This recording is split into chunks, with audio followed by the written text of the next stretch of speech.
선종하신 베네딕토 16세 교황님께서 교황이 되시기 전인 2002년 6월 22일 독일 풀다에서 열린 주교회의에서 하신 강론입니다. 요셉 라칭거 추기경님께서 오래전에 하신 이 강론 내용이 현 시대에 교황님께서 떠나신 이 지상에 그리고 앞으로 겪어야 할 시간에 우리에게 필요한 말씀이라 함께 나눕니다. 이 험난한 세상에서 두려워하지 마십시오. 주님은 복음서에서 우리에게 3번이나 말씀하십니다. 두려워하지 말라. 그것은 기쁜 소식의 시작이기도 했습니다. 구세주 탄생을 알린 천사들은 말합니다. 두려워하지 말라. 물 위를 걸어 제자들에게 가신 주님은 제자들이 유령인 줄 알자 말씀하십니다. 두려워하지 말라. 부활하신 예수님께서 무덤에서 나와 문이 닫혀 있었던 방 안에 나타나셨을 때 놀란 제자들에게 말씀하십니다. 두려워하지 말라. 주님은 모두에게, 당신을 믿고 따르는 모두에게 언제나 이 말씀을 하십니다. 두려워하지 말라. 그분이 이렇게 말씀하신 데는 충분한 이유가 있었습니다. 복음서는 예수님의 제자들에 대한 파견의 말씀을 이렇게 전합니다. 이제 내가 너희를 보내는 것은 마치 양을 이리떼 가운데 보내는 것과 같다. 이리떼 속에 보내진 양들은 찢겨 죽을 수도 있기 때문에 겁낼만 합니다.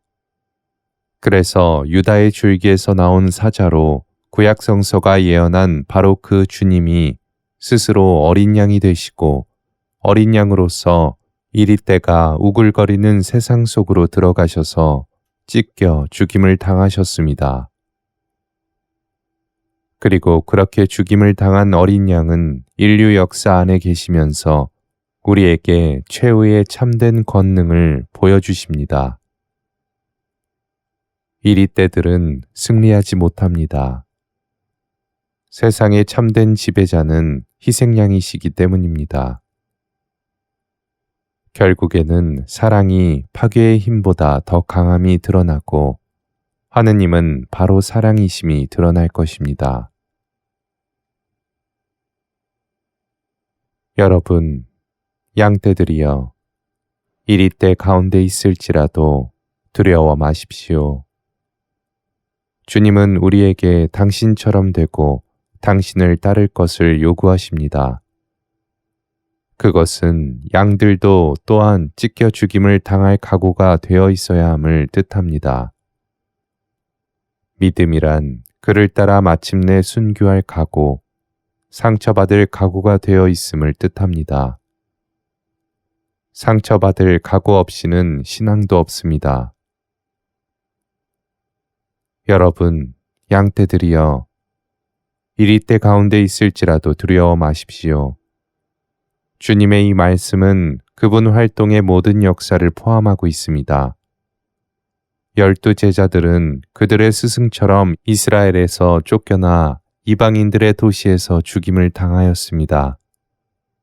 이것이 초기 300년간의 모든 그리스도인들의 운명이었습니다.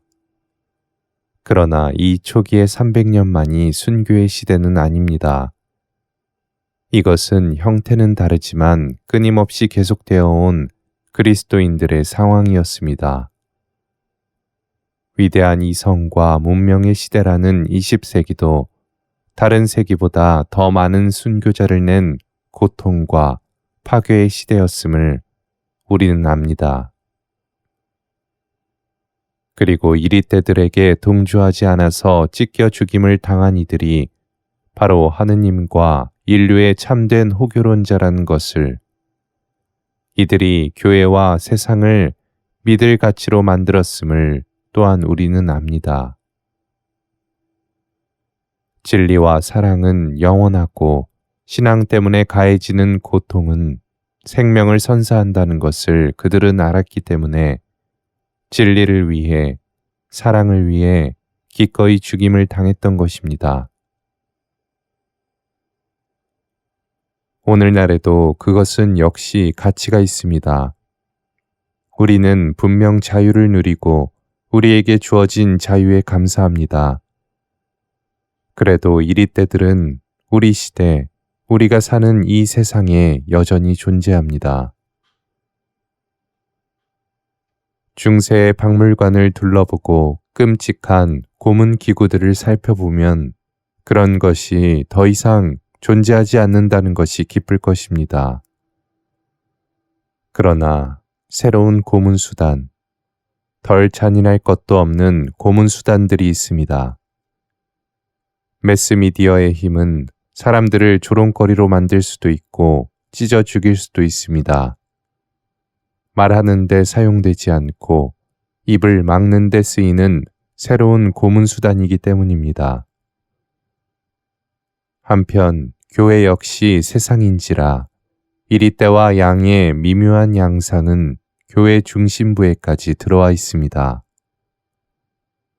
그래서 교회 안에도 이리떼가 있고 우리 모두는 우리들 안에 있는 이리떼의 속성에 물들 위험에 처해 있습니다.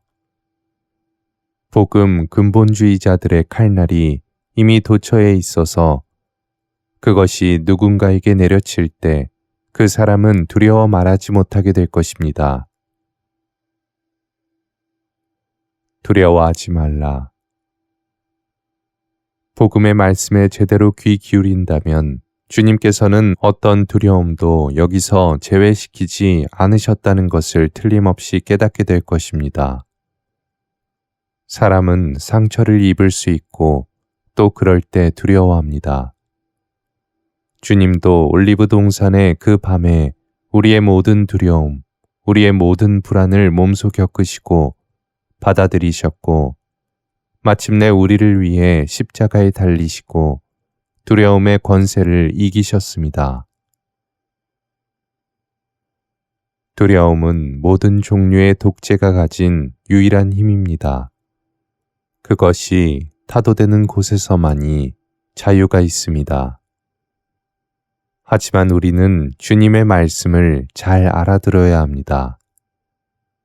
주님은 우리가 순전히 인간적인 무서움에 떨며 불안해할 때 무엇을 두려워해야 하고 무엇을 두려워해선 안 되는지를 말씀하십니다. 두려움은 사랑을 잃었을 때 결정적인 두려움이 됩니다.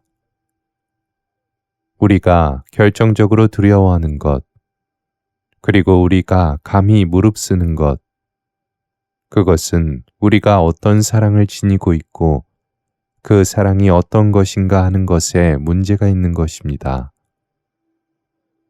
사랑은 너무나 귀중하고 사랑 때문에 우리의 생명이 존재하기 때문에 우리는 그 사랑을 잃고 싶지 않고 그것을 위해서라면 모든 것을 내놓을 각오가 되어 있습니다. 우리는 건강을 잃는 것을 두려워하고 가난과 외로움과 불명예를 두려워합니다. 이 모든 것이 두려움입니다. 그러나 이것이 끝이 아닙니다. 끝은 더 위에 있습니다. 철학자들은 선을 위해서 재산을 포기할 수 있어야 한다고 말합니다. 그러나 이것은 너무나 철학적이고 추상적입니다. 머리로 하는 이해만이 아니라 마음으로 이해할 수 있어야 합니다.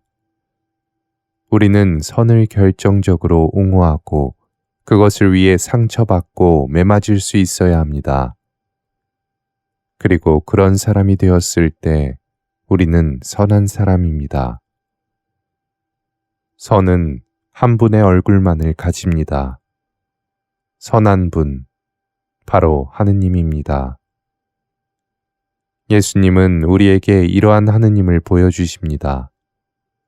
그 하느님은 참새까지도 마음써 걱정해 주시며 우리 삶의 사소한 일들도 그분께는 작은 일이 아닙니다. 주님은 그것을 이렇게 표현하십니다. 아버지께서는 너희의 머리카락까지도 낱낱이 다 세어두셨다. 마태복음 10장 30절. 선인이란 착한 사람을 말합니다. 착한 사람은 인간적인 얼굴과 인간적인 마음을 가졌습니다. 예수 그리스도는 사람인 동시에 하느님의 아들이십니다. 선은 하나의 얼굴과 하나의 이름을 가집니다. 바로 예수 그리스도입니다. 그분과의 친교는 잃어버려서는 안 되는 것으로서 우리가 살면서 지켜야 할 유일한 것입니다. 예수님께 대한 사랑이 우리를 구원하고 지탱시키며 어떤 것보다 귀중하고 유일한 것입니다. 시편의 저자는 말합니다.